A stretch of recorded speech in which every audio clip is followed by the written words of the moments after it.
यूसुफ कभी कैद खाना से आज़ाद हो सकेगा?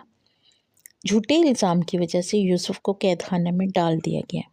कैद खाना में 2 कैदियों ने अपने ख्वाब यूसुफ को सुनाए। कुछ अरसे बाद मिस्र के बादशाह को एक अजीब ख्वाब आया। उसने देखा कि दरिया से 7 मोटी गायें निकलीं। फिर 7 दुबली गायें आईं और उन मोटियों को खा गईं।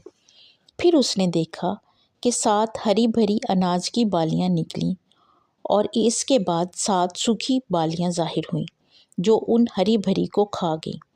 मगर दरबार में कोई भी इस ख्वाब की ताबीर ना बता सका।